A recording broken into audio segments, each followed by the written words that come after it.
Tá bom.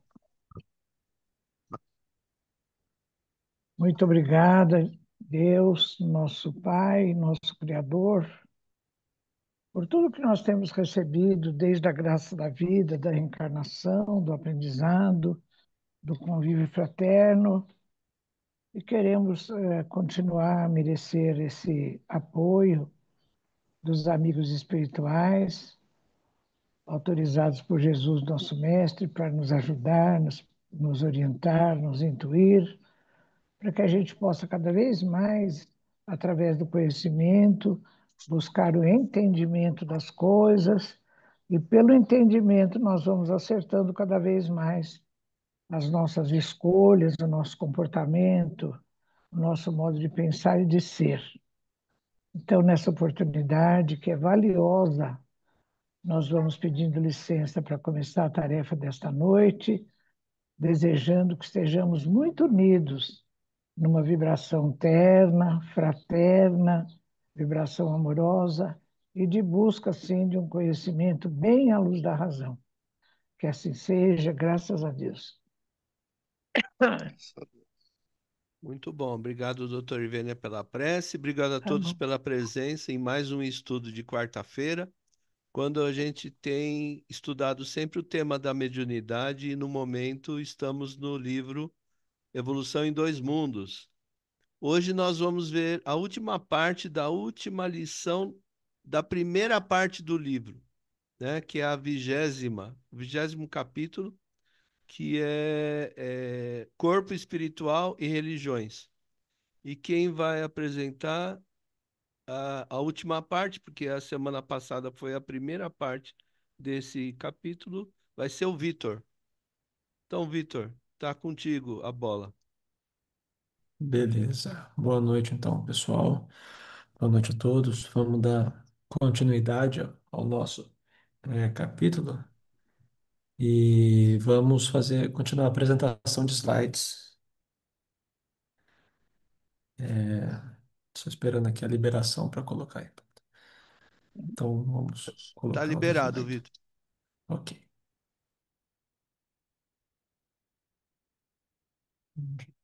Peraí. Então, a aula passada, né? Semana passada, nós fomos até o item 4, que é religião egipciana. E agora ele vai falar de Moisés, né? E aí já dá até para a gente compreender que depois de Moisés vem Jesus, né? Ele vai falar sobre o Espiritismo, agora vem uma sequência, né? Como se fossem as três revelações. E é muito interessante também como a forma como André Luiz traz. Então ele começa falando agora em missão de Moisés, né? Então ele começa falando o seguinte: os padres tebanos conheciam de maneira precisa meu Deus. Os padres tebanos conheciam de maneira precisa a evidência do corpo espiritual que pode exteriorizar-se de cada criatura para ações úteis ou criminosas. Cultivam mediunidade em grau avançado, atendem a complexas aplicações do magnetismo, traçam disciplinas à vida íntima e comunicam-se com os desencarnados de modo iniludível, consagrando-lhes reverência especial. Então, aqui, André Luiz, nessa parte introdutória, está falando dos padres tebanos, querendo dizer que no contexto em que Moisés cresceu, nasceu e cresceu, né, se desenvolveu, essa questão da mediunidade e do contato com o mundo espiritual era normal, né? Mas por que que ele fala aqui padres tebanos, então? Por causa do seguinte: nós temos capital do Egito, né, naquela época de Moisés, inicialmente em Mênfis e depois Tebas, né? Então, Mênfis foi a primeira capital do Egito, né? Um centro político e religioso importante. E hoje restam as ruínas, né? Um sítio arqueológico. Lá tem monumentos como o Colosso de Ramsés II e a Esfinge de Alabastro, né? E depois a capital do Egito foi para Tebas. Então ele se refere a sacerdotes tebanos, fazendo uma referência à cidade de Tebas. Então, ela localiza, Tebas, localizada onde hoje fica a cidade de Luxor, tornou-se a capital do Egito, né, por volta de 2240 a.C. Então, foi o centro do poder durante períodos do Médio e Novo Império, né, e é famosa por seus monumentos grandiosos, como o Templo de Karnak e Vale dos Reis, e é considerado um dos maiores museus a céu aberto do mundo. Então, nós colocamos aí uma seta indicando Mênfis e Tebas. Então, André Luiz faz referência aos sacerdotes, padres tebanos com origem em Tebas, que já conheciam, né, e praticavam essa questão da comunicação com espíritos, né? Já tinha ali uma espiritualidade desenvolvida e fazia parte, né, ali das suas atividades esse intercâmbio mediúnico. Então, ele contextualiza o momento, né, o local, o período em que Moisés nasceu, cresceu e se desenvolveu. Então, é nesse campo de conhecimento mais nobre, né, que vai reencarnar Moisés como missionário da renovação, para dar à mente do povo a concepção do Deus único, transferindo-a dos recintos iniciáticos para a praça pública. Então, na religião egipciana, André Luiz vai falar que a base da religião do Egito era monoteísta, né? Então, não é algo que Moisés criou, mas era uma ideia que já vinha assim, sendo cultivada no coração das pessoas. Seu objetivo, né, é trazer para a praça pública, o objetivo de Moisés, né, ó, trazer para essa praça pública certas questões, assuntos que eram somente tratados nos recintos iniciáticos. Entretanto, porque a evolução dos princípios religiosos implica sempre em levantamento dos costumes, com a elevação da alma, o desbravador enfrenta batalhas terríveis do pensamento acomodado aos circuitos da tradição em que as classes se exploram mutuamente, agravando assim os próprios compromissos para afinal receber os fundamentos da lei no Sinai. Então aqui ele faz algumas considerações sobre a dificuldade que foi, né, a missão de Moisés. De novo, quando ele fala da religião egipciana, ele fala que o povo ainda, né, atrelado às questões mitológicas, tinha necessidade, né, das mitologias, dos seres, né, animalescos, etc, etc. Aqui, né, nós vemos que essas dificuldades também continuam. E a gente sabe que ao longo né, da missão de Moisés, muitas foram as dificuldades, muitas coisas aconteceram. E ele retrata um pouco isso nesse capítulo. Ô, Vitor, Oi. volta um pouquinho, por favor, o slide, que eu gostaria de fazer um comentário sobre esse slide aí, o texto que está dizendo o seguinte, né? Que ele fala que. Deixa eu ver onde que tá. Só um segundo. Ah, tá. Concepção do Deus único, transferindo-a dos recintos iniciáticos para a praça pública. Isso aí me chamou a atenção porque o Espiritismo, Kardec, ele frisa muito isso nas obras, que o Espiritismo, ele não é uma religião restrita a iniciados, a uma elite, vamos dizer assim, de líderes, né? É uma coisa totalmente diferente de outras religiões, como essa, né, que ele cita, que fazia as coisas mais ou menos secretas, né? Os próprios, os Rosa Cruz também, eles têm algum conceito de estudo, de iniciados que também eles mantêm até hoje em segredo, até as pessoas que fazem parte e tal. Então, isso é interessante ressaltar para diferenciar que o espiritismo ele veio tirar o véu, né, desse segredo, dessa verdade que é circunscrita a alguns iniciados, né, algumas pessoas privilegiadas, vamos dizer assim. É interessante, sim, essa, né, da publicidade, como se estivesse dando publicidade a esses ensinos, né, democratizando. Me lembro, né, de ali quando a gente estuda a reencarnação, né, que Pitágoras, ele trouxe essa questão da reencarnação das suas viagens, né, e tudo mais, e ali no livro, esqueci o nome do livro, né? Chama Reencarnação o livro, chama Reencarnação.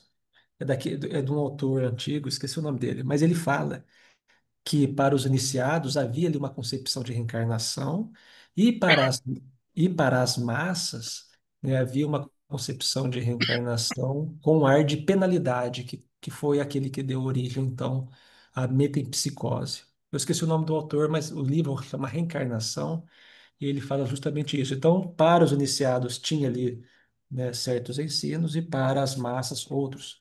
E de fato, né, ele fala que a missão também de Moisés foi trazer essas, essas informações, esses conhecimentos para as massas. E é o que aconteceu, né? É o que nós temos na primeira revelação divina. Ô, Vitor, Pois não. só para entrar dentro disso que o João falou e você também, eu tinha um amigo, faz muitos anos que eu já não o vejo, na década de 80, que ele era estudante da teosofia. E também depois conheci outras pessoas de maçonaria e Rosa Cruz, e todas elas ainda mantêm, ainda até hoje, creio eu, essa questão de ter iniciados. Você não pode ter o conhecimento se você não entrar nas escolas e fazer todos os cursos. Então é como o João mesmo falou, o espiritismo ele abre, né? E escancara para quem quiser ter acesso a todas as informações. Isso que é bonito dentro da doutrina espírita, né? É. Deixa eu ver aqui. Isso aí. Muito bom. Então, tá bom. Nossa, tô com uma dificuldade aqui. Tá. Então, obrigado, Márcio, pelo comentário. Então, dando continuidade, ele vai falar assim: desde essa hora, o conhecimento religioso, baseado na justiça cósmica, generaliza-se no âmago das nações, porquanto, através da mensagem de Moisés, informa-se o homem comum de que, perante Deus, o Senhor do universo e da vida, é obrigado a respeitar o direito dos semelhantes, para que seja igualmente respeitado, reconhecendo que ele e o próximo são irmãos entre si, filhos de um pai único. Né? Então, André Luiz ressalta a questão da justiça que Moisés, os princípios de justiça que Moisés traz e que são válidos até hoje. Então, a religião passa desse modo a atuar em sentido direto. Religião passa desse modo a atuar em sentido direto no acrisolamento do corpo espiritual para a vida maior, né? No preparo do elemento espiritual para cada vez mais conquistar degraus evolutivos superiores através da educação dos hábitos humanos, a se depurarem no cadinho dos séculos, preparando a chegada do Cristo, o governador espiritual da Terra. Então, as ideias da justiça e da solidariedade, dos deveres coletivos e individuais, com a higiene do corpo e da mente, atingem ampla divulgação. Interessante. Ele fala da higiene do corpo e da mente, porque Moisés traz ali informações, né, mandamentos, coisas, né, desde as coisas mais básicas. Até trouxemos algumas curiosidades aqui para a gente ver, mas é muito interessante. Então, lá no livro Consolador, é perguntado para Emmanuel, né, os 10, oh, meu Deus, os 10 mandamentos recebidos por Moisés no Sinai, ou no Monte Horebe, né, que é o nome hebraico, base de toda a justiça até hoje no mundo, foram alterados pelas seitas religiosas. Então, né, é perguntado para Emmanuel, no livro Consolador, esses 10 mandamentos que nós temos hoje são os originais ou o homem andou mexendo nisso aí? E aí Emmanuel vai falar que as seitas religiosas de todos os tempos, pela influenciação de seus sacerdotes, procuraram modificar os textos sagrados. Todavia, apesar das alterações transitórias, os 10 mandamentos, transmitidos à terra por intermédio de Moisés, voltam sempre a ressurgir na sua pureza primitiva, como base de todo o direito no mundo, sustentáculo de todos os códigos da justiça terrestre. E depois é perguntado, né, para ele como entender a palavra da Bíblia quando nos diz que Deus falou a Moisés no Sinai. né? Nós sabemos, né, que nas outras, em outras religiões, outras filosofias, fala-se que, né, Deus falou com Moisés no Sinai. E é interessante a resposta de Emmanuel, porque ele remete sempre a Jesus, o governador planetário. E vai falar então: estais atualmente em condições de compreender que Moisés trazia consigo as mais elevadas faculdades mediúnicas, apesar das suas características de legislador humano. Então, em outro texto, Emmanuel fala que Moisés era um médium de excepcional capacidade mediúnica, né? Excepcional. É inconcebível, embora, né, ele seja um médium de excelentes, né, interessantíssimas e desenvolvidas faculdades mediúnicas, é inconcebível que o grande missionário dos judeus e da humanidade pudesse ouvir o Espírito de Deus. Né? É inconcebível, olha só. Estais, porém, habilitados a compreender agora que a lei ou a base da lei nos Dez Mandamentos foi-lhe editada pelos emissários de Jesus, porquanto todos os movimentos de evolução material e espiritual do orbe se processaram, como até hoje se processam, sob o seu augusto e misericordioso patrocínio. Então, Jesus é o governador planetário, né? Mas também responsável por todos os processos materiais do nosso planeta, físico, químico, biológico e, claro, espiritual. Então, Emmanuel aqui nos esclarece quem falou com Moisés no Monte Sinai, emissários de Jesus. Então, Moisés recebeu de Deus 10 mandamentos no Monte Sinai, né? Aqui já não faz parte do texto, né? O que está em vermelho, desculpa, esqueci de falar, o Consolador do livro é o Consolador, e aqui, né, também. Então, Moisés recebeu de Deus os 10 mandamentos no Monte Sinai. Isso aqui eu tirei da internet, por isso que está essa frase, recebeu de Deus. Mas nós sabemos, né, a alegoria dessa frase.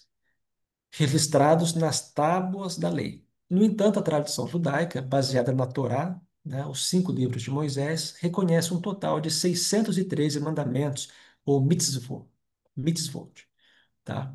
Que é o nome hebraico que eles usam. Então, nós falamos sempre em 10 mandamentos, mas na verdade tem lá 613 mandamentos que falam sobre os mais variados assuntos. Até mesmo, né, nós temos aí um certo código de obras, né, para os hebreus, dentro desses 613.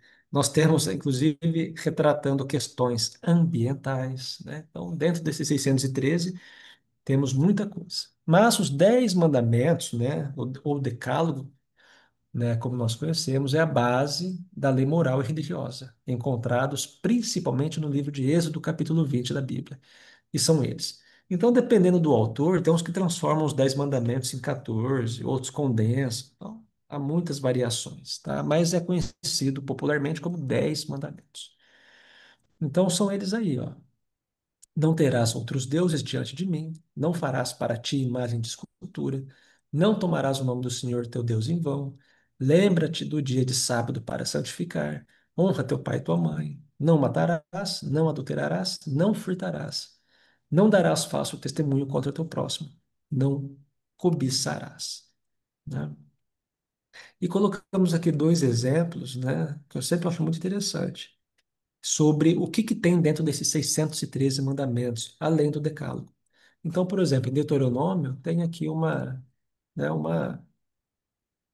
algo que fala sobre construção, que diz: quando edificares uma casa nova, farás um parapeito no eirado, na parte de cima, para que não ponhas culpa de sangue na tua casa se alguém de modo cair dela. Qual que era o costume? Na pessoal, né, fazer refeições, tomar vinho na parte superior da casa. Então, o que que fala aqui, né? Faça um parapeito, uma proteção, para a pessoa não cair e morrer lá de cima. E tem uma outra questão também que eu acho interessante, que diz aqui, ó, quando sitiarem uma cidade, a título de curiosidade, né? Que tem dentro dos mandamentos estabelecidos por Moisés? Né? Quando sitiarem uma cidade por um longo período, lutando contra ela para conquistá-la, não destruam as árvores dessa cidade a golpes de machado, pois vocês poderão comer as suas frutas. Não os a derrubem. Por acaso as árvores são gente para que vocês as sitiem? Entretanto, poderão derrubar as árvores que vocês sabem que não são frutíferas, para utilizá-las em obras que ajudem o cerco, até que caia a cidade, que está em guerra contra vocês. Interessante, coisas básicas, né? Olha, não destrói a árvore frutífera porque vocês podem se alimentar dela, né? Então, nós encontramos, né, um código, né, de conduta, de comportamento, de administração dentro desses 613, né? Mas, claro, aqui no livro, né, André Luiz está focando no decálogo, no ensino espiritual base de toda a justiça. Só que é mais a título de curiosidade. Então, agora, André Luiz comenta, né? Ele vai comentar, de forma resumida, claro, os 10 mandamentos. Então, ele vai falar que os 10 mandamentos, recebidos mediunicamente pelo profeta, brilham ainda hoje por alicerce de luz na edificação do direito dentro da ordem social. A palavra da Então, olha só, agora ele vai comentar, né, os 10 mandamentos. Então, a palavra da esfera superior gravava a lei de causa e efeito para o homem, advertindo-o solenemente. Consagra amor supremo ao Pai de bondade eterna, nele reconhecendo a tua divina origem, que é o que vale a Moisés ter dito, né? Não terás outros deuses diante de mim. Depois, precata-te contra os enganos do antropomorfismo, porque padronizar os atributos divinos absolutos pelos acanhados atributos humanos é cair em perigosas armadilhas da vaidade e do orgulho. Por isso que Moisés disse: Não farás para ti imagem de escultura. Interessante, não transformar em Deus em um homem, porque foram muitos, né, imperadores, né, papas que se achavam verdadeiros representantes diretos de Deus. Moisés lá nos advertia, né? Antropomorficar o homem, podemos cair, né, nas armadilhas da vaidade e do orgulho. E continua. Abstente de envolver o julgamento divino na estreiteza de teus julgamentos. Por isso, não tomarás o nome do teu Senhor, Deus, em vão.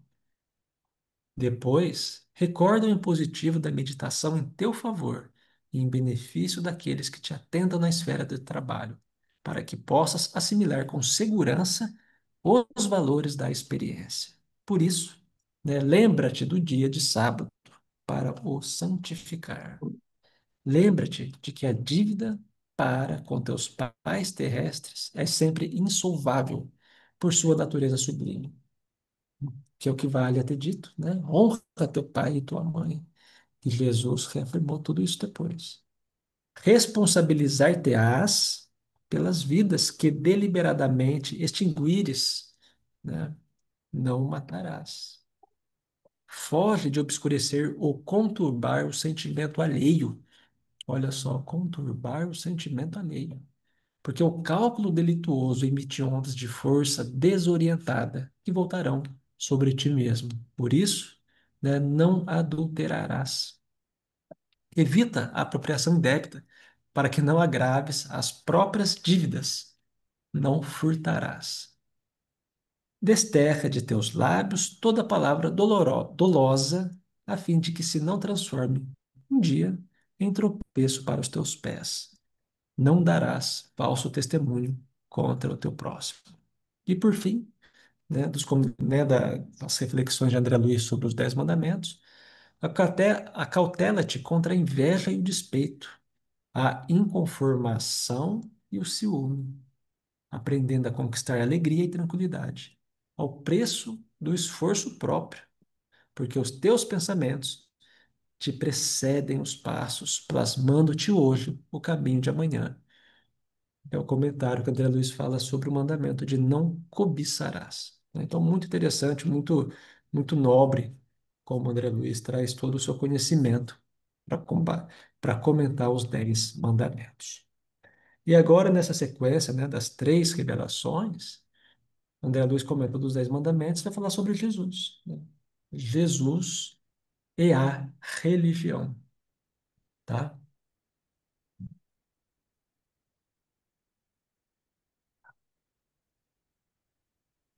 Então, continuando, se alguém tiver algum comentário, fique à vontade. Item 7. Jesus e a religião. Com Jesus, no entanto, a religião, como sistema educativo, alcança eminência inimaginável. Nem templos de pedra, nem rituais, né? Nem hierarquias efêmeras, nem avanço ao poder humano.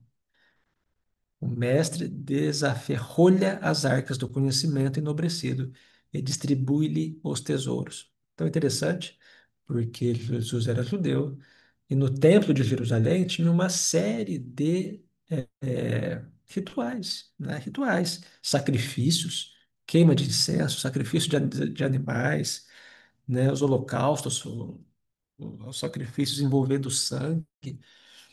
Jesus, em nenhum momento, falou para eles fazerem aquilo, mas Jesus ia no templo, porque o povo estava lá e Jesus gostaria de estar perto do povo para ensiná-los, né? Então, aqueles sacerdotes, saduceus, fariseus, os levitas, né? Jesus estava no templo, no meio dos sacerdotes, das diversas hierarquias, e Jesus, em nenhum momento, pregou essa hierarquia.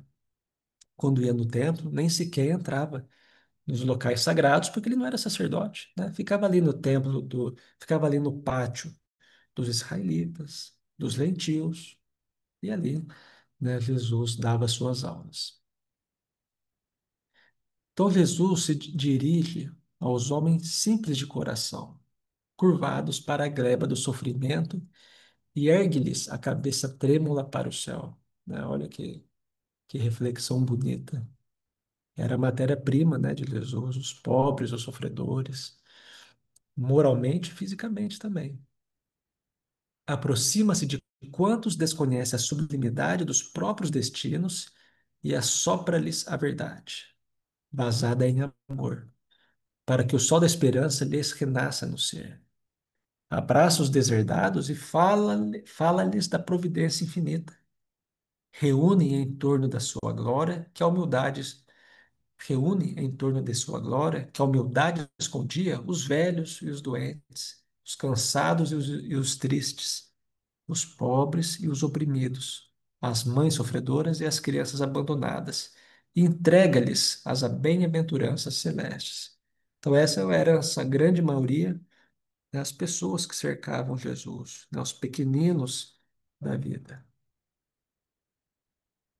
Ensina que a felicidade não pode nascer das posses efêmeras que se transferem de mão em mão, e sim da caridade e do entendimento, da modéstia e do trabalho, da tolerância e do perdão. Afirma-lhes que a casa de Deus está constituída por muitas moradas nos mundos que enxameiam o firmamento, e que o homem deve nascer de novo para progredir na direção da sabedoria divina. Proclama que a morte não existe e que a criação é beleza e segurança, alegria e vitória em plena imortalidade. Então, Jesus fala das muitas moradas na casa do meu pai, fala que, né, nós vamos morar no futuro, no mundo que nós construímos hoje. Fala da reencarnação, precisamos, né, nascer novamente. Nos ensina que a morte de fato não existe, e ele exemplificou isso, né, após a crucificação. Pelas revelações com que vence a superstição e o crime, a violência e a perversidade, paga na cruz o imposto do extremo sacrifício aos preconceitos humanos que lhe não perdoam a soberana grandeza, mas reaparecendo redivivo para a mesma humanidade que o escarnecera e crucificara, desvenda-lhe em novo cântico de humildade a excelsitude da vida eterna. Então, André Luiz ele vai falando, né, ele apresenta, né, aqui de forma resumida todos os fatos da vida de Jesus, né, e aqui ele faz menção, então, à sua ressurreição, né, que nós sabemos que é muito rica em simbologia. Então, André Luiz ele vai relatando, né, a importância de Jesus, né, e o passo espiritual que a humanidade deu após a sua vinda. Então, Emmanuel fala que a vinda de Jesus no nosso planeta marca a nossa maturidade, né, a nossa maioridade espiritual, como se em termos espirituais tivéssemos aí completado 18 anos, né, já tínhamos condições de compreender novos ensinos, novas informações.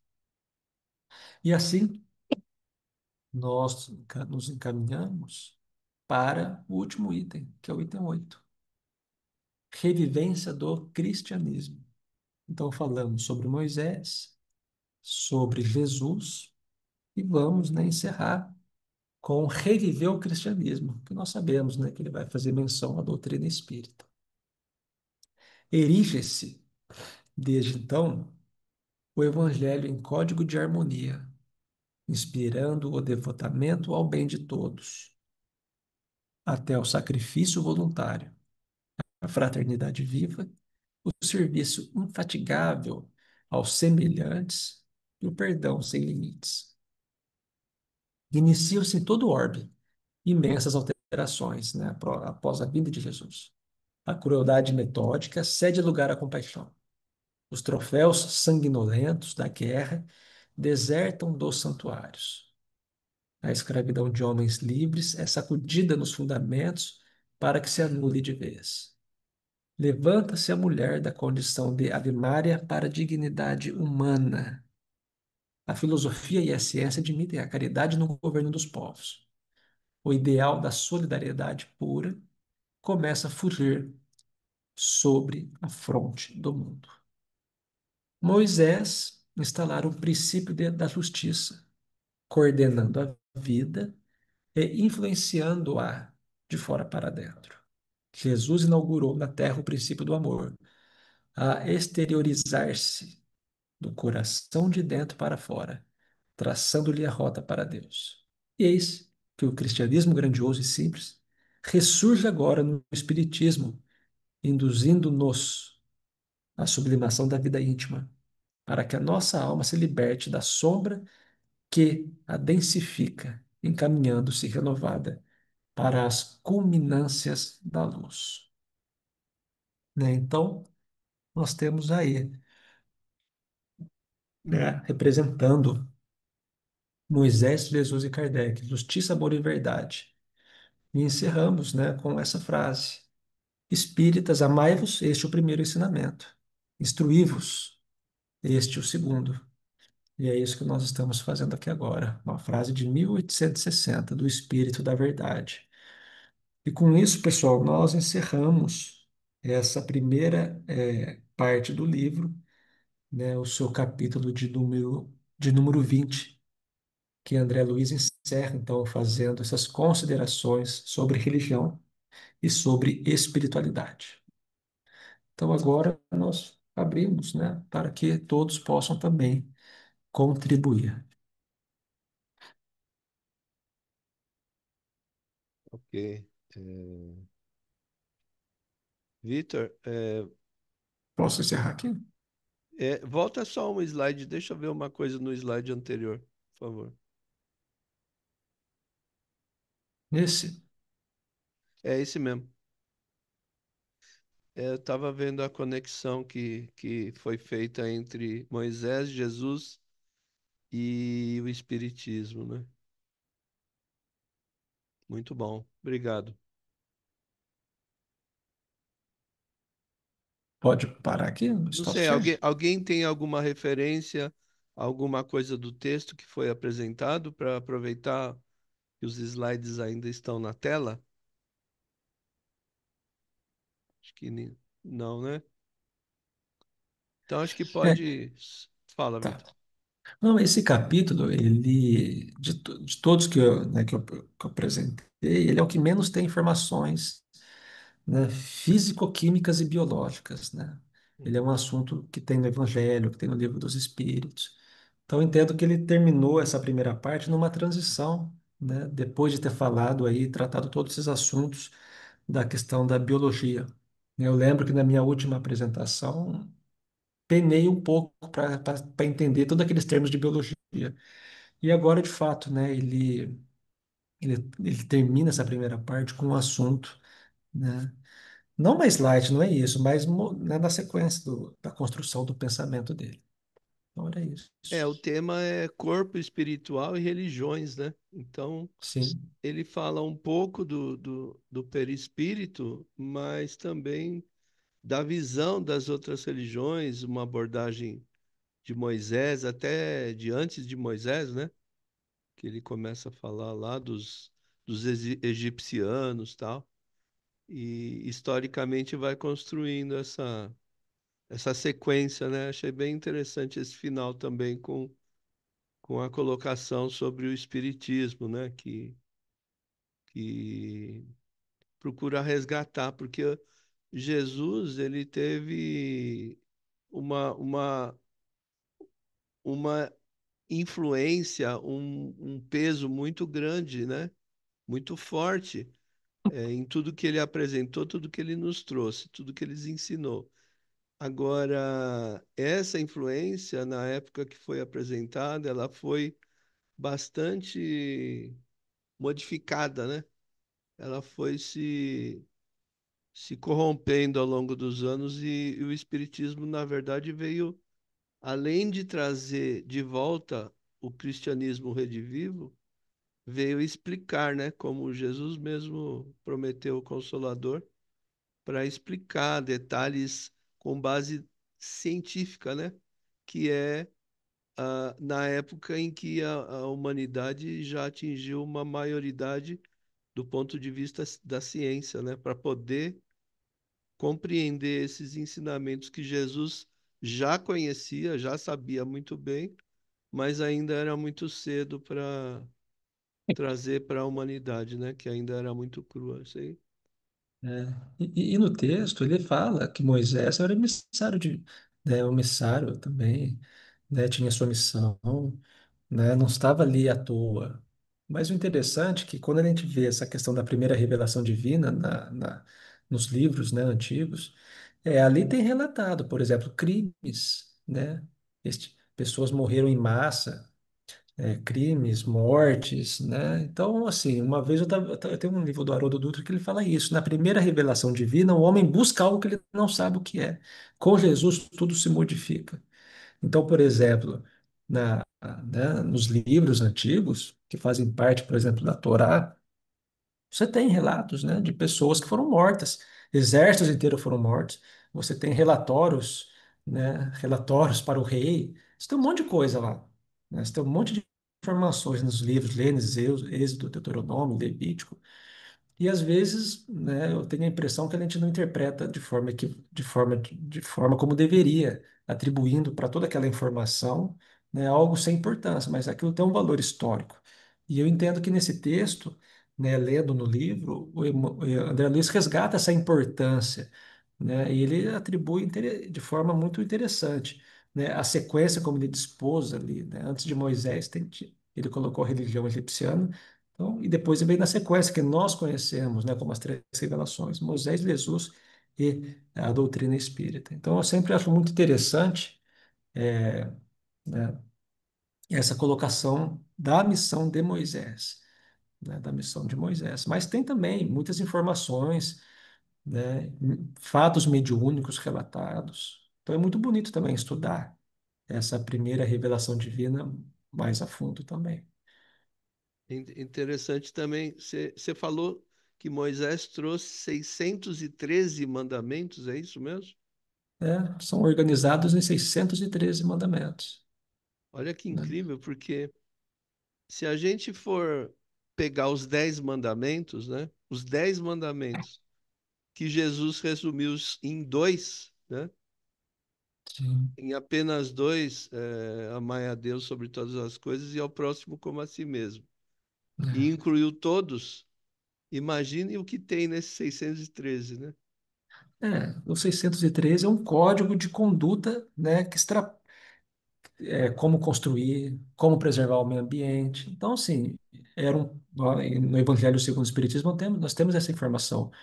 Era um povo mais, né, vamos usar essas palavras, mais bárbaro, mais primitivo, mais rude, precisavam dessas orientações, né? Então, eu entendo que a gente tem que olhar para essas informações, né, com um certo conhecimento, uma certa sabedoria, porque faz parte da nossa história também, tudo isso, né? Com certeza. Legal. A Tati levantou a mão?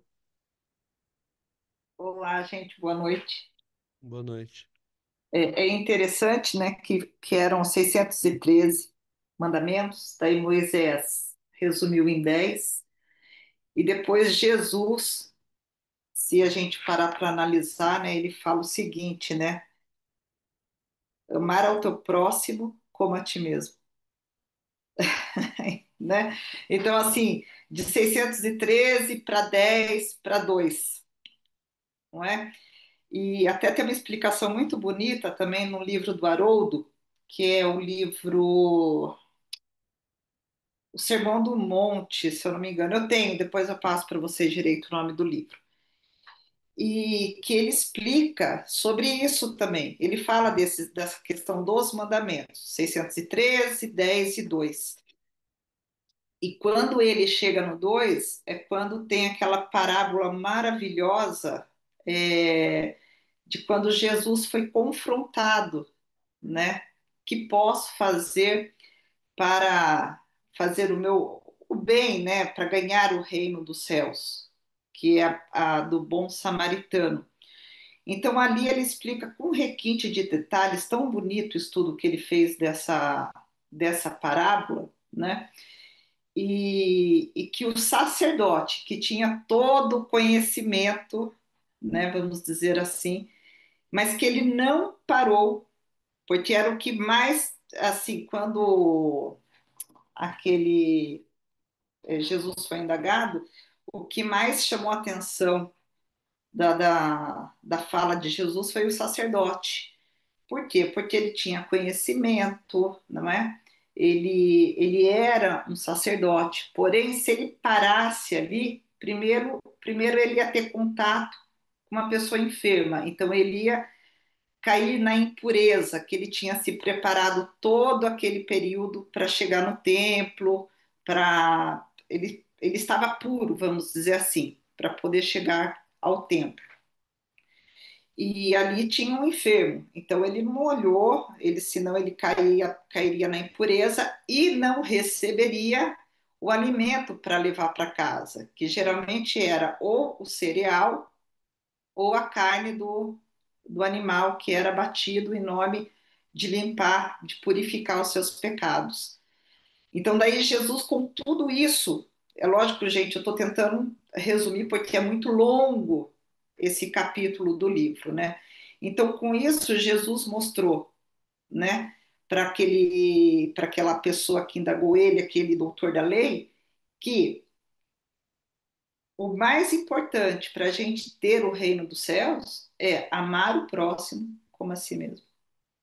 É quando você está totalmente despojado de qualquer interesse, porque você não conhece aquela pessoa está enferma, para você é você realmente se doar em nome de auxiliar alguém.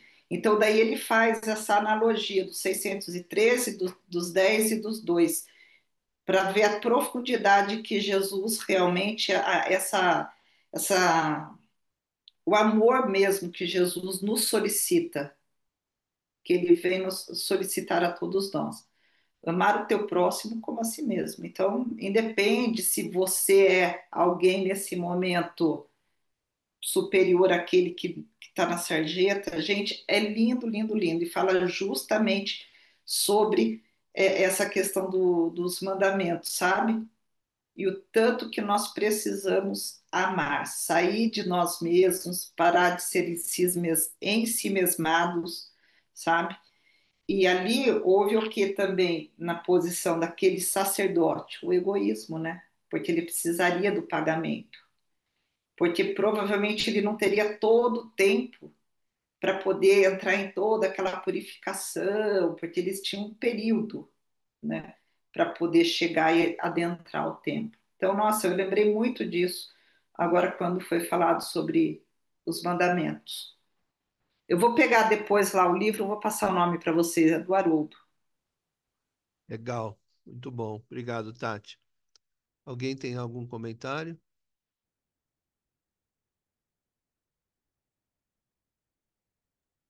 Ô, João, se ninguém falar, eu falo, sabe como é que é, né?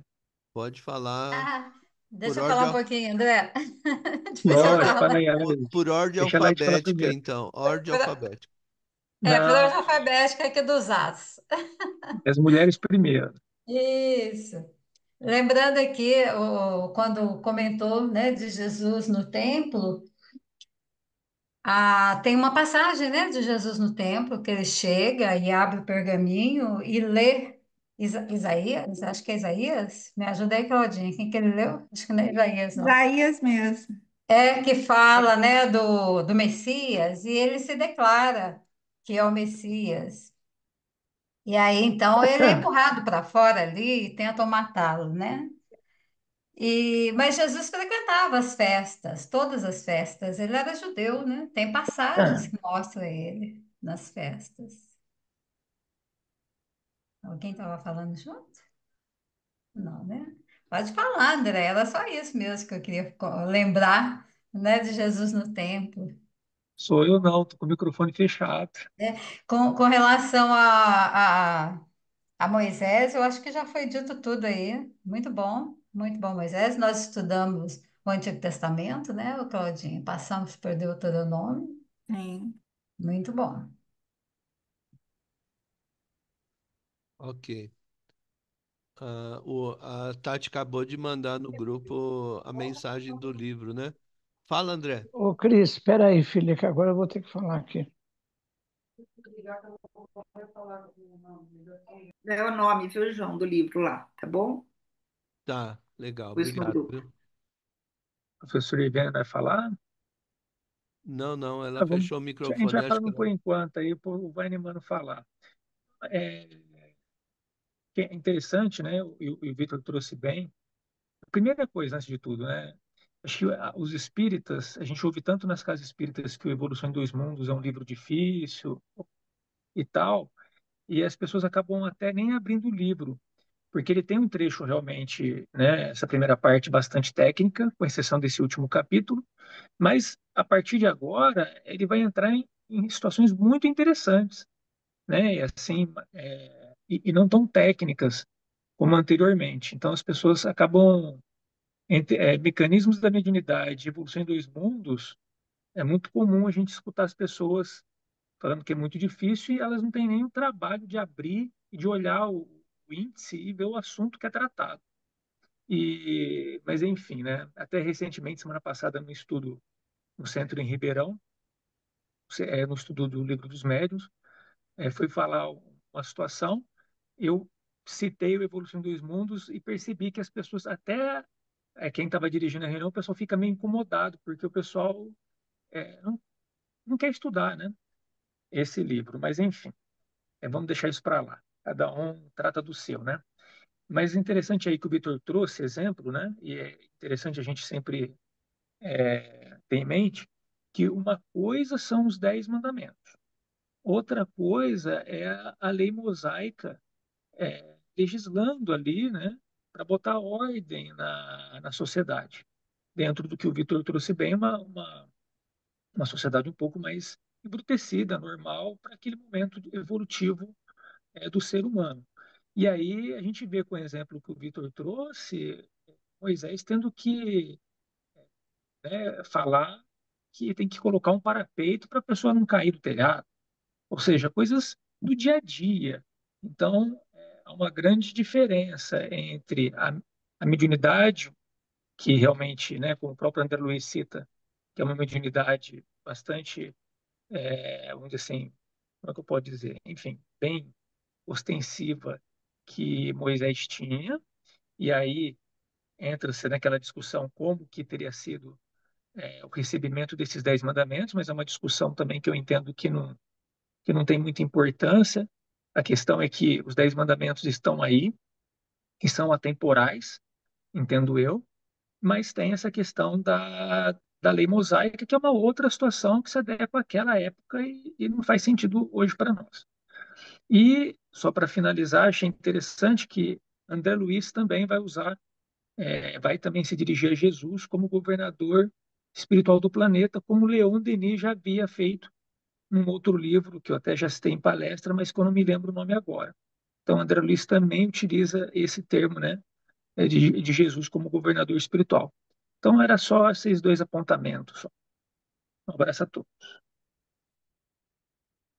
Ô, João, eu queria falar alguma coisa. João? Pode falar, doutor Ribeiro. Então, esse texto que o Vitor trouxe é muito interessante, porque eu estou preparando a minha aula de sexta-feira sobre transição planetária, e a gente percebe que tudo tem uma história, né? Tudo tem uma sequência, tem uns momentos primitivos, depois vem Jesus. Então, eu acho que eu até vou colocar alguma coisa do que o Vitor falou hoje nessa minha palestra, na minha live de sexta-feira. E quando a gente fala de Moisés, e depois de Jesus, e depois a terceira revelação como sendo da doutrina, naquele diálogo que Kardec faz com o padre, então, daqueles três diálogos, né? Um com o padre, um com o cético e um com o crítico. Então, com o padre, tem uma hora que, quando Kardec fala do Espiritismo como sendo uma terceira revelação, o padre se assusta e fala assim: então vocês estão achando que Kardec foi mais do que Jesus? E Kardec dá uma explicação fantástica, né? Que ele diz que não, que imagina, mas que o Espiritismo veio trazer, conforme o próprio Consolador manifestou, né? Veio trazer entendimento a muitas das coisas que Jesus falou em linguagem simbólica, em parábolas, em alegorias, em tanta coisa. Então, o Espiritismo ele vem pela razão abrir, como o João falou, levantar o véu de tudo isso, né? O Espiritismo ele trata dessa coisa racional, da crítica, da lógica. Isso é muito bonito mesmo. Agora, eu estou procurando aqui, e eu não consegui abrir. Quando eu falei de Moisés, em alguma live aí, eu fiz umas anotações assim, olha, que naquela época, né, Moisés, acho que é uns 1.500 anos antes de Jesus, uma coisa mais ou menos assim, eram mandamentos, né, os 10 mandamentos. E grande parte dos 10 mandamentos começa com a palavra não, como a gente faz com as crianças pequenas, né? Meu bem, não chega perto da janela num prédio alto. Meu bem, não põe porcaria na boca. Meu bem, não, não isso, não aquilo, né? E depois, quando chega na doutrina espírita, a último slide do Vitor, ele mostrou, não são mais mandamentos, são ensinamentos. Espíritas, amai-vos o primeiro ensinamento, instruí-vos o segundo. Isso é maravilhoso, né? Porque mostra o processo evolutivo que a gente já venceu. Então, naquela época lá de Moisés, eu sempre tenho essa análise que os 10 mandamentos eram compatíveis com o nosso nível evolutivo. A gente entendia, não terás outro Deus, não cobiçarás a mulher do próximo, não matarás. Então, estava dito lá o que era para a gente não fazer, né? Principalmente. Agora, a gente está num nível de entender, com Kardec, com o Espiritismo, entender as alegorias, as mensagens de Jesus numa linguagem simbólica, né? Então, são ensinamentos. Então, a gente já tem essa responsabilidade de ter tido um avanço na nossa inteligência, no nosso conhecimento e tudo mais, né? Então, é bem por aí. E a nossa responsabilidade vai aumentando, porque à medida em que a gente vai desenvolvendo a inteligência, a razão, o senso crítico, vai ficando por nossa conta decidir, né? Fazer as escolhas. Porque então Moisés falava para a gente: olha, não faz isso, não faz aquilo, a gente obedecia. Agora não, agora nós temos que escolher e assumir a responsabilidade das nossas escolhas, né? Então, isso realmente é muito interessante, é muito importante, que é cada um por si, né? Não tem mais aquela coisa de intermediário, nem nada que possa nos absolver dos nossos pecadinhos, né? A responsabilidade é nossa. E eu queria, quando o Vitor falou da reencarnação, ô Vitor, eu conheço dois livros que têm o nome de reencarnação, do Gabriel Delany ou do Hermínio Miranda. Não sei se tem algum outro com o nome de reencarnação, né? Não sei se é um desses aí que você citou. Acho que basicamente é isso que eu queria falar, viu? Então é isso, gente. O Vitor, como sempre, ele faz uma exposição muito didática, né? Muito rica. Eu gostei muito, aprendemos muito hoje. Muito bom, obrigado, doutor Ivênia. Quem mais gostaria de comentar? Eu, eu gostaria de fazer um comentário sobre esse final de novo, né? Porque ele fala que Moisés é a justiça, né? Que ele traz as leis, que é um código, né? Um código de justiça, o que é certo e o que é errado. Jesus trouxe o amor e o Espiritismo a libertação, né? Eu achei interessante porque até Jesus, Deus era considerado, era chamado de Senhor, como se fosse um poderoso, um chefe, um patrão, alguma coisa assim. E Jesus foi o primeiro que chamou Deus de Pai, que trouxe bem mais próximo, né, das pessoas, como se fosse uma pessoa familiar, uma intimidade maior com Deus, né? Então, aí que ele trouxe o amor, né? O amor do pai, o amor da família.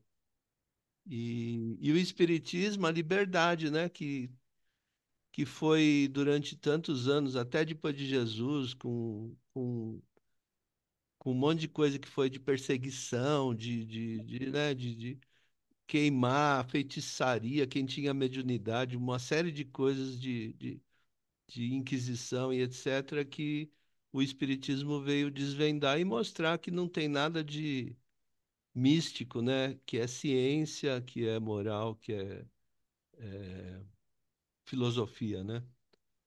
É. Alguém mais poderia comentar ou não temos Ô, como? João, acho que eu consegui abrir uma coisa que eu queria aqui do Moisés. Posso falar? É Lógico, rapidinho. Então, o Moisés ficou 40 dias lá em cima do Monte Sinai, né? Eu falo que foi a primeira psicografia, foi em pedra, né?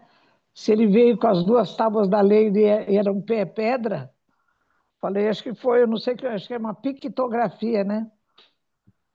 Ou litografia, porque litos é pedra. Bom, mas assim, ó, quando Moisés desceu, e eu estou falando isso para a gente ver que Jesus veio aqui ensinar e exemplificar. E o Moisés, ele trouxe lá o que estava nas tábuas da lei, mas ele estava meio, ele não se deu ao trabalho de exemplificar, né? Quer ver o que está escrito lá no Êxodo, do Antigo Testamento, 32, capítulo 32, versículos de 1 a 8. Quando Moisés desceu, o pessoal estava tão desesperado lá embaixo que eles se lembraram dos cultos que eles tinham lá no Egito e fizeram bezerro de ouro. bezerro de ouro, ídolo que, de acordo com a tradição hebraico-cristã, foi criado por Arão quando Moisés havia subido o Monte Sinai para receber os 10 mandamentos. O povo de Israel então forçaram Arão a criar um ídolo que os reconduzisse ao Egito, onde haviam sido escravos. Olha, eles estavam tão mal, aqueles perdidos no deserto, ficaram 40 anos errantes, né? E que eles estavam preferindo voltar para o Egito e ficar escravos outra vez, né? Então, aí quando Moisés desce, olha o que está escrito lá no Êxodo. O Senhor ordenou que Moisés descesse, pois o povo havia se corrompido e feito um bezerro de ouro para adorar. Por causa da sua atitude, o Senhor estava pronto para destruí-los. Olha o nível desse espírito, né? O que ele chamava de Senhor. Olha, por causa da sua atitude, o Senhor estava pronto para destruí-los. Mas Moisés intercedeu e o Senhor os poupou. Contudo, devido à ira Moisés quebrou as tábuas da lei diante deles e ordenou que todos os idólatras fossem mortos. E foi uma noite de sangue e de horror. Olha que coisa, para a gente ver assim, como Herculano Pires fala no livro Espírito do Tempo, Moisés, ele trouxe um Deus bíblico, né? Através disso, que era ainda vingativo, sanguinolento, e diferente do Deus de amor trazido por Jesus, né? Então, assim, aquilo que Moisés trouxe era compatível com o nosso nível evolutivo da época. E depois, quando veio Jesus, eu acho que a mensagem de Jesus ela foi totalmente fora do nosso padrão evolutivo, ela está muito, muito na frente. Por que, que a gente tinha facilidade de atender a Moisés? Não faz isso, não faz aquilo. E nós temos dificuldade em atender a mensagem de Jesus, porque ela é futurista. Ela está muito lá na frente. Né? E a gente está fazendo um esforço danado para ter a proposta de. Porque imagina se a gente já está em condições de atender todo o ensinamento de Jesus, né? Quando ele diz, amai os vossos inimigos, né? Então você fala, peraí, e ainda bem que logo na sequência está falando, vamos começar não lhes desejando o mal. Falei, bom, isso daí eu posso fazer, né?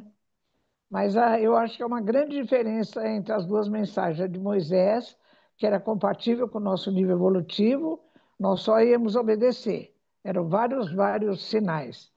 E a de Jesus, a gente tem dificuldade de atender agora, porque ela é futurista, ela está lá na frente, é uma proposta que estamos correndo atrás, né? Mas é uma proposta que a gente quer alcançar ainda mais muito lá na frente. Existe uma defasagem muito grande, pelo menos é a minha leitura sobre isso, viu, gente? Muito obrigada, pessoal. Obrigado, doutor Ivênio. Ô, Posso João, falar, João? ou Fala, não, André. para a Tati, por favor. Não, a Tati primeiro. Eu e o André, né, André? É, Ai, olha, agora a doutora Ivênia falou uma coisa que aliviou meu coração.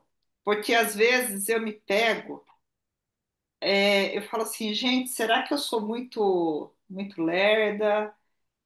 Ou eu tenho dificuldade de aprendizagem? Porque assim, quando eu pego as parábolas de Jesus para ler, para tentar mesmo compreender a mensagem, né? Às vezes eu Uhum. acho tão complexo, sabe? E isso porque parábola é uma coisa que foi dito de uma forma mais simples para a população. Eu falo, meu Deus, se hoje eu tenho dificuldade, imagina, eu estava lá atrás também.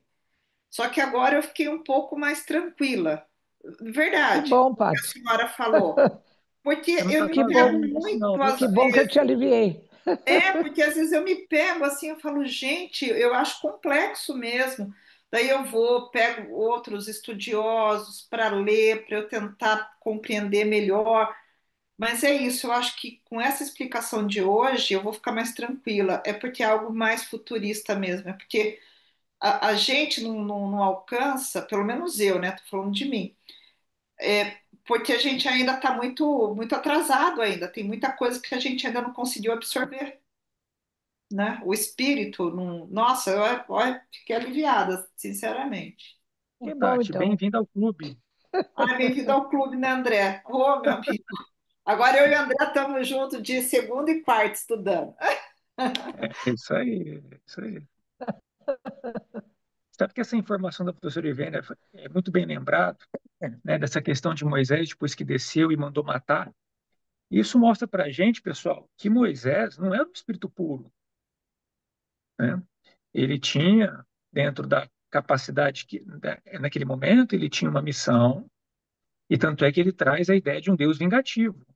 E ele utiliza da força, né? Então, um espírito puro, ele não faria isso.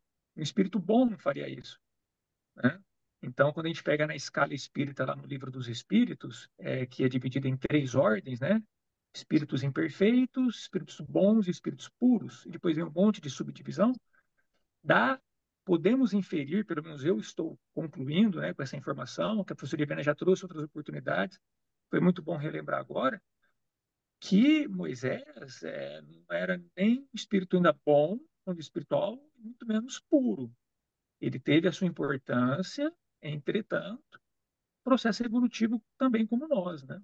Então, é bom a gente ter isso em mente, porque senão a gente fica. A gente não deve idolatrar ninguém, mas nós temos que ter em mente que, né, não era um espírito assim, de uma maturidade espiritual elevada, não. Era o melhor que tinha para aquele momento, né? Tá certo. E aí isso começa a quebrar muita falsa ideia que a gente faz das coisas, né? Agora eu parei. Muito bom. Ô, André, quando nós estudamos o Antigo Testamento, nós observamos realmente o primitivismo em todo o ângulo do Antigo Testamento. Só que nós temos que estudar à luz da doutrina espírita. Então, quando ele fala matar, nós temos que trazer para a luz da doutrina espírita. Matar o quê? O mal. Destruir, né?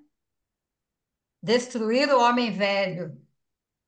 Então, na hora do estudo, Tati, você busca a doutrina espírita, porque realmente era primitivismo. Realmente acontecia tudo aquilo lá. Mas para nós hoje, nós temos que ter a doutrina como base, para a gente entender, né? Para a gente trazer para nós e entender que nem tudo foi também do jeito que está colocado ali, porque o hebraico ele é curto e grosso. Na hora da tradução, traduz-se de outras maneiras, né?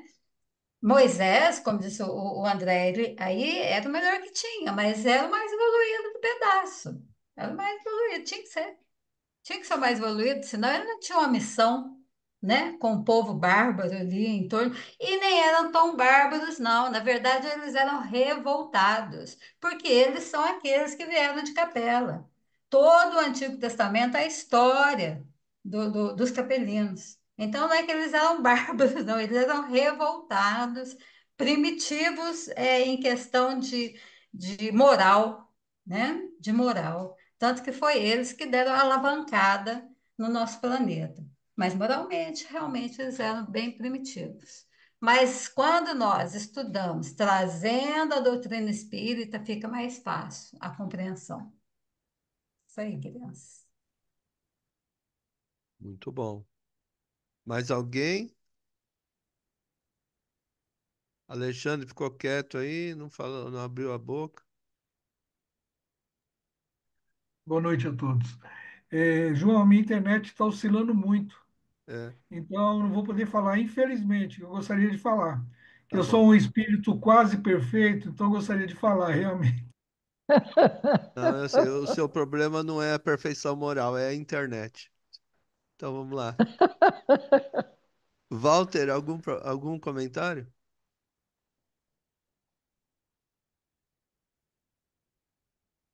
Hoje não. Eu gastei todos na semana Ah, passada. eita, não sabia. Mas vamos lá. Bolivar? Falei certo seu nome da outra vez, eu falei Bolívar, né? Falou certinho, meu querido. Então, eu queria comentar o seguinte: nós vimos ali na explicação de André Luiz o, o ponto em que Deus falou com Moisés. Moisés ouviu Deus. Aí eu fiquei matutando quando o Vitor colocou na tela. É, hoje nós temos, né, a doutrina espírita nos esclarecendo a, o fator faculdade mediúnica, alguns ostensivos, outros não, né? Nós sabemos a, a, a excelsitude de nosso Mestre Jesus, né? De todo o planeta, no cosmo, macrocosmo. Então, eu ficava e fico me perguntando, hoje eu comecei a ter uma leve compreensão. Por que então, na ocasião, nas escrituras, se tinha Deus falou com Moisés? Então, será que é porque a autoridade de Moisés prevalecia nos homens, porque ele ouvia direto a mensagem, as informações, as ordens de Deus, uma vez que ele instruiu aqueles homens daquela época que Deus é único, que nós deveríamos seguir a Deus. E Deus falava com ele. Então, eu fico me perguntando, será que isso é para ter aquela autoridade máxima? Eu queria ter alguma resposta de Ó, algum dos amigos. Bolivar, eu não sou nenhum especialista em Velho Testamento, mas eu imagino. Imagine eu falando para o povo inteiro: vem atrás de mim que eu vou mostrar a vocês o caminho para a Terra Prometida. Eu ia sozinho, ninguém ia dar bola. Com certeza ele tinha uma autoridade que eu acredito que essa ascendência fosse devido à mediunidade mesmo. Como ele era um médium de muito poder, né? Como disse o próprio Vitor. E ninguém entendia direito o que, que era essa mediunidade, então eles tinham respeito, medo, com certeza, absoluta, né? Ô, João, posso falar alguma coisa? Lógico. Olha, nessa live que eu fiz aí, que entrou Moisés, eu estou com ela aberta aqui, viu, Bolivar? No Evangelho segundo o Espiritismo, capítulo 1, está falando da lei mosaica assim, olha, Moisés se via obrigado a conter, pelo temor, um povo turbulento e indisciplinado. Para imprimir autoridade às suas leis, houve de lhes atribuir origem divina, conforme o fizeram todos os legisladores dos povos primitivos.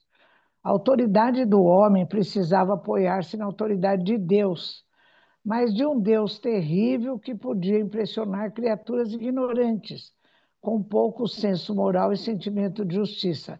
As leis mosaicas revestiam-se, pois, de um caráter essencialmente transitório.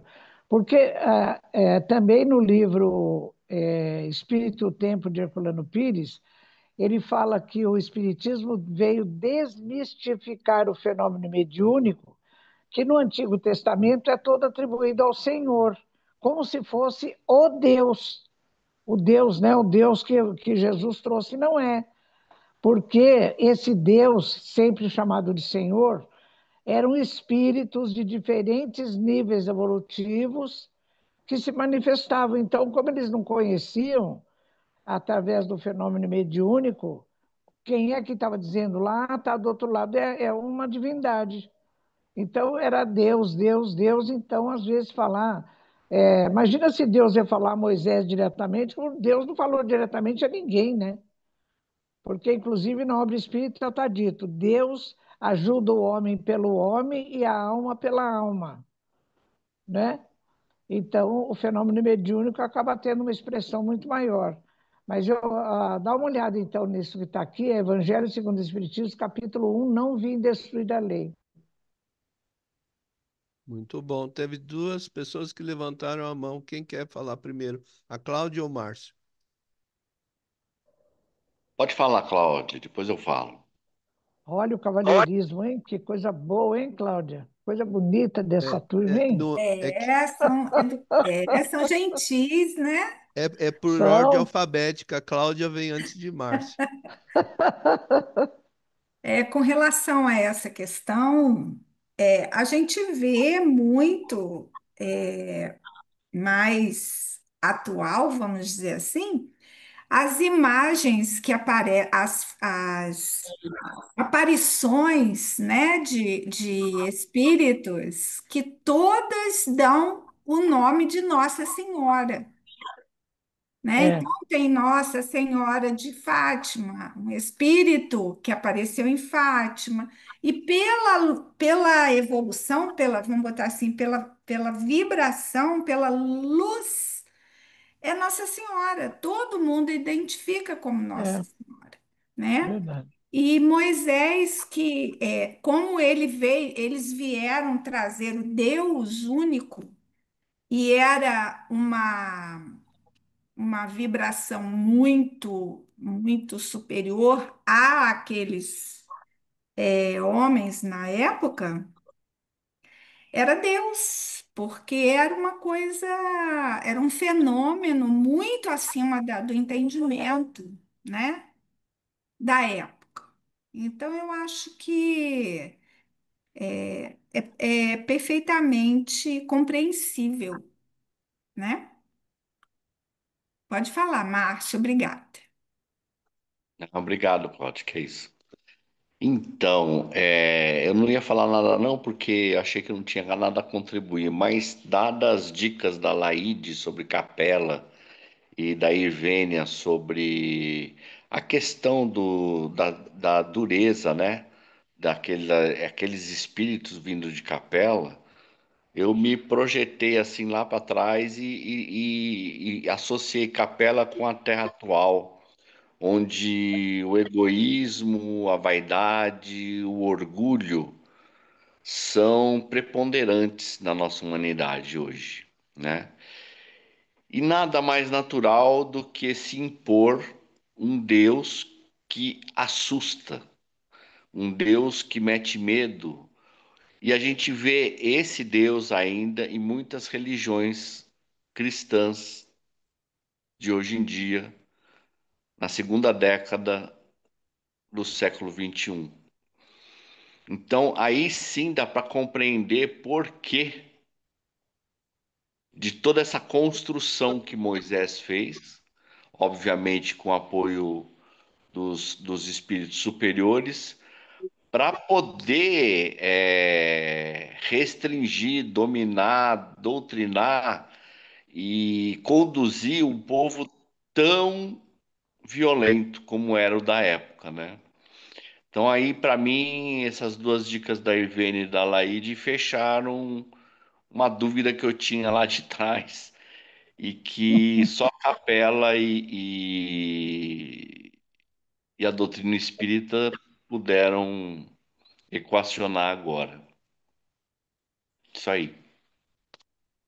Ô, Márcio, pegando seu gancho aí, esse grupo, ele que foi exilado, eles viviam num mundo onde o intelecto era avançado, e tal, foi exilado. De repente, eles se encontram num local ermo, vestido de pelo, é o que está escrito lá em Gênesis.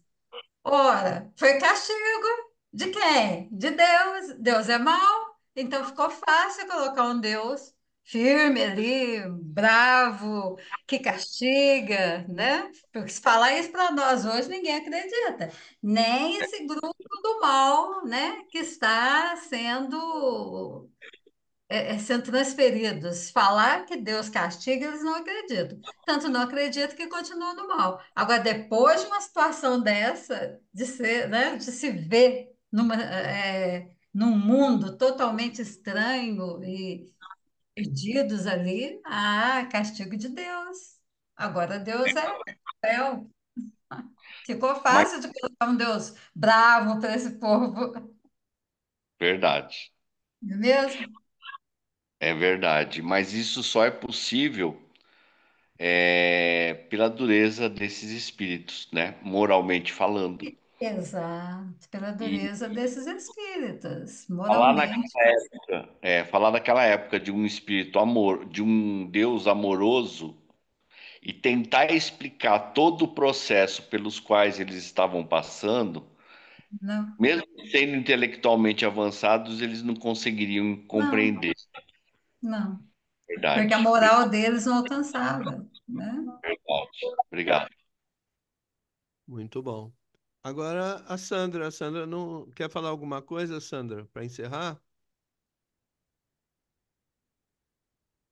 Oi, vou falar assim. Eu vou. A doutora Ivânia já citou. Quando Jesus fala no Evangelho segundo o Espiritismo, capítulo 1, não vim destruir a lei,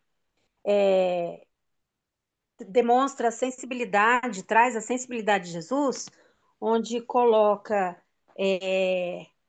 o tempo de Moisés, de acordo com a evolução, era necessário, foi necessário aquele movimento, a força, a dureza, porque os aspectos culturais, sociais, os costumes da época nos trazem esse panorama, vamos dizer, né?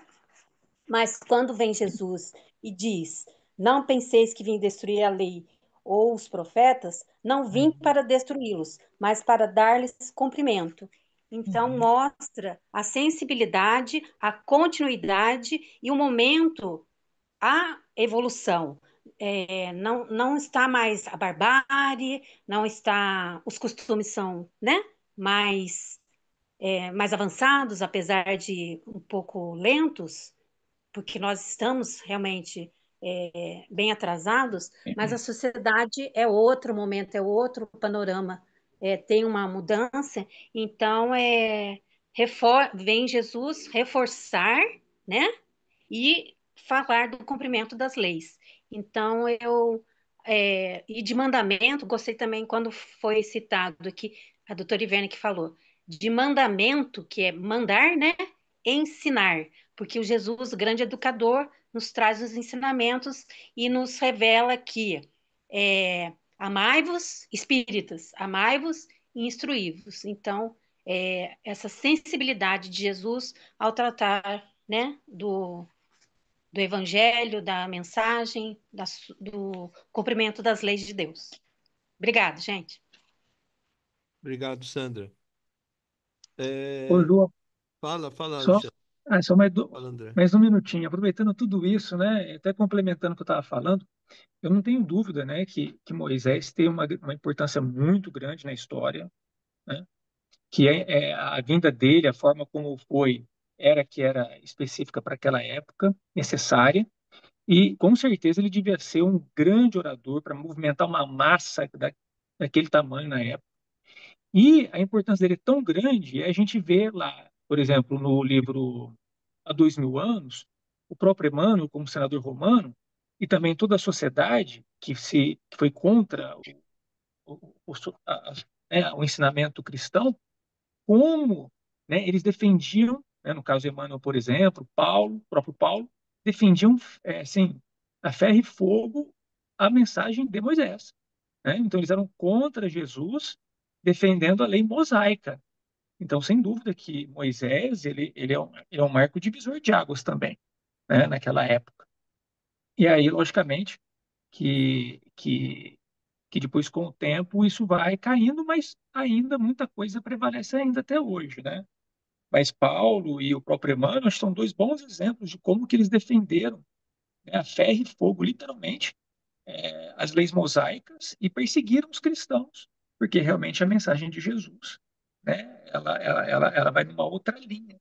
Enquanto esperavam realmente aquilo que nós já sabemos, o Messias é belicoso, Jesus vem numa outra linha. Tanto é que os judeus estão até hoje esperando o Messias e vão continuar esperando, né?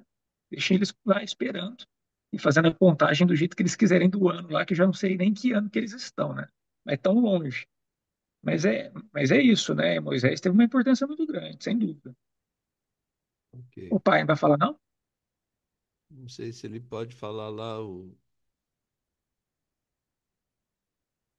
Tá com o microfone fechado, Virgílio. Pessoal, boa noite a todos. Agora que o pessoal foi embora. Mas vocês, em compensação, falaram tudo, né, Walter? Realmente hoje não sobrou nada. E o assunto é um assunto muito bonito, é um assunto instigante. E como nós somos, digamos, testemunhas históricas de tudo isso, então nós podemos nos dar ao luxo de fazer uma análise, de estudar, de comparar. Mas a mensagem de Jesus realmente foi uma mensagem assim profundamente atemporal. Não havia como nem os apóstolos entender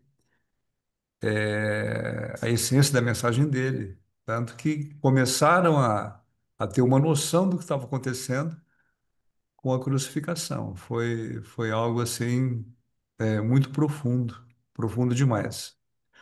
Inclusive, essa é uma das defesas de historiadores quando se cogita que Jesus não tem existido, porque o impacto da mensagem dele foi um impacto assim imenso.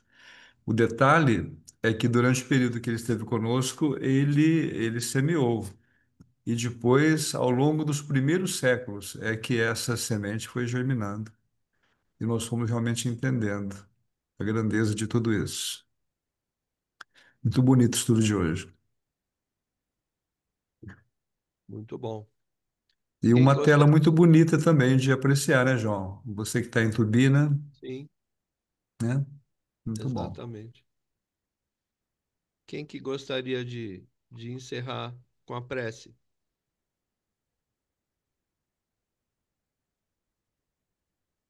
Eu faço, João.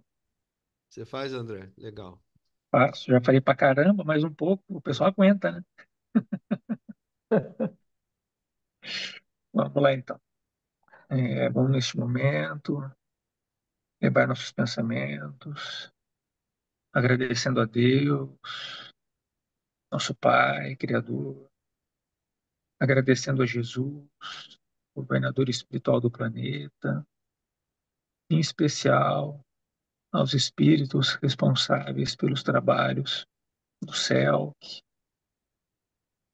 agradecer a todos os colegas, a essa oportunidade que hoje a tecnologia nos permite de nos conectar, estando cada um em determinado ponto no país, e agradecer realmente a toda oportunidade que nos é dada, de trabalho, de estudo, dentro da doutrina espírita, Consolador prometido pelo Cristo.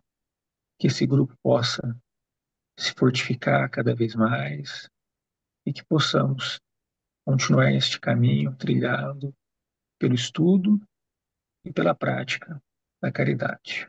Graças a Deus que assim seja. Assim Graças. seja. Graças a